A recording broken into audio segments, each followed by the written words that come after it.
चला, महाराष्ट्र राज्य सहकारी संघ अशी 107 वर्ष जुनी सहकार क्षेत्रात काम करणाऱ्या कार्यकर्ते म्हणजे संचालक, व्हाईस चेअरमन, चेअरमन अशांच्या प्रशिक्षणाची संस्था आहे. काळाच्या ओघामध्ये थोडी मोडकळीस आली.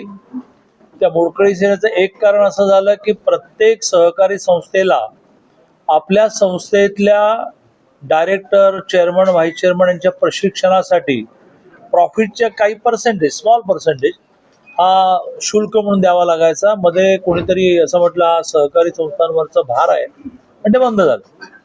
आणि एवढी मोठी संस्था आर्थिक चणचणीमुळे थोडी मोडकळीस आली.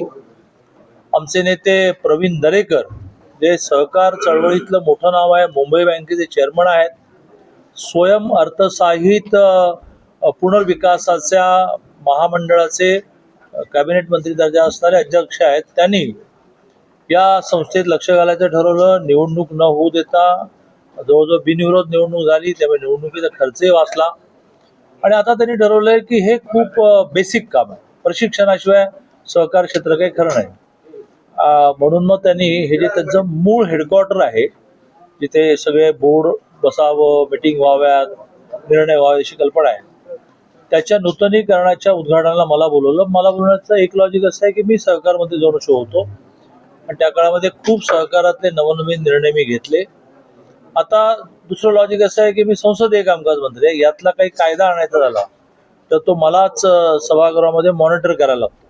त्या डिपार्टमेंटचे मंत्री तो मांडतात, पण तो कधी यावा, विरोधकांनी त्याला विरोध करू नये, विरोधकांना किती वेळ बोलायला हवाय असं संचालन मी करायचं असतं. त्यामुळे त्यांनी सहकार मंत्री होतो म्हणूनही, यातले काही कायदे आणायचे म्हणूनही मला आज बोलवलं. प्रवीण दरेकरांची माझी अपार्ट फ्रॉम पोझिशन्स पोझिशन म्हणजे मी मंत्री आहे, ते मंत्री दर्जा असणारे आहेत, या पोझिशन्स व्यतिरिक्त आमचं नातं असल्यामुळे आज कुठलाही कार्यक्रम न ठेवता मी आज येणं त्यांना मान्य केलं आणि खूप चांगला कार्यक्रम झाला. म्हणजे जवळजवळ प्रत्येक जिल्ह्यातून लोक आले होते. मी त्यांना शुभेच्छा देतो. त्यांना हा जो प्रत्येक संस्थेच्या प्रॉफिटमधला एक नॉमिनल पार्ट ही संस्था चालवण्यासाठी शुल्क म्हणून हवं आहे, त्याला प्रशिक्षण शुल्क असं म्हणता येईल. तर त्यासाठी आवश्यक असणारी अमेंडमेंट कायद्यामधली मी ती सुधारणा आणेन. त्यासाठी सहकार मंत्र्यांशी बोलायला लागेल, मुख्यमंत्र्यांशी बोलायला लागेल.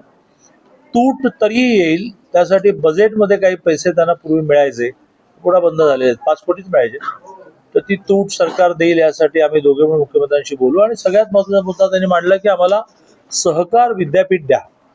मी त्यांना एकच टेक्निकल अडचण सांगितली की आत्ताच माननीय अमितभाई शहांनी, जे केंद्रीय सहकार मंत्री आहेत, या देशामध्ये सहकार नावाचा पोर्टफोलिओच नव्हता, एवढा देशात सहकार असून तो माननीय मोदीजींनी सुरू केला. सहकारातून मोठे झालेल्या अमितभाई त्यांच्या गावच्या विविध कार्यकारी सोसायटीचे वर्षानुवर्ष संचालक, जिल्हा बँकेचे डायरेक्टर, जिल्हा बँकेचे चेअरमन, असं सहकारातून मोठं झालेलं व्यक्तिमत्व त्यांनी मंत्री म्हणून दिल्यामुळे त्यांनी सहकार विद्यापीठ ऑलरेडी सुरू केलं. मग आपल्याला वेगळं करता येईल का महाराष्ट्राच्या 84 विद्यापीठामध्ये सहकार नावाचं डिपार्टमेंट आपण सुरू करूया. त्यांना सांगूया की छोटे छोटे कोर्सेस सुरू करा. का तुम्हाला एक वेगळं सहकार नावाचं कॉलेज देऊन ते पुणे युनिव्हर्सिटीसारख्या एखाद्या युनिव्हर्सिटीला अटॅच करूया का, असा विचार आम्ही करू. अशा 3 मागण्या त्यांनी मांडल्या आणि त्यावर सघन काही ना काही मी मांडणी केली. सहकारामधले काही प्रश्न असतील तर विचारा.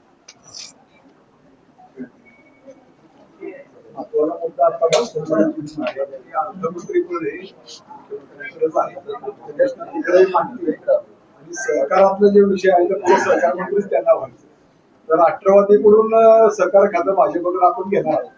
असं आहे की प्रत्येक गोष्टीतून वेगळा अर्थ काढणं ह्यालाच पत्रकार म्हणतात. त्याचं प्रशिक्षण तुम्हाला बहुधा तुमच्या अभ्यासक्रमात दिलं जात नाही, पण ते व्यवहारातून मिळतं. असं आहे की कुठल्याही भाषणामध्ये एक खुमासदारपणा आणायचा असतो. तर त्याच्यामध्ये काय म्हटलं की तुमचा कॅबिनेट मंत्री दर्जा, हा दर्जा शब्द लवकरात लवकर निघावा आणि तुम्ही कॅबिनेट मंत्री व्हावं, तुम्ही पण मंत्री व्हावं अशी माझी इच्छा आहे.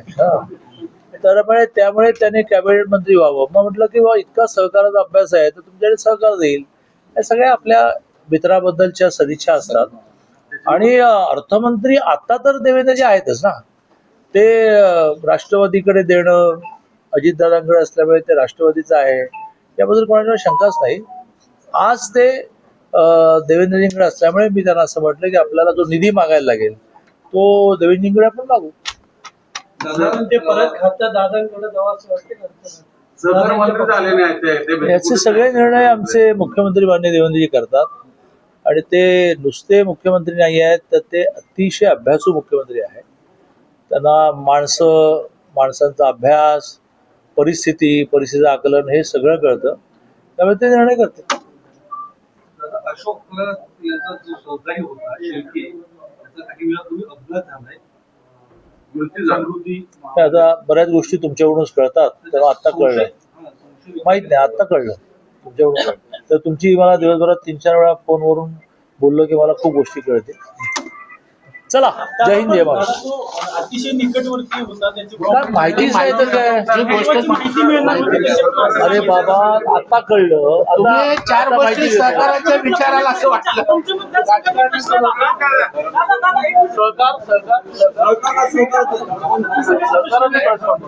जरा संचालक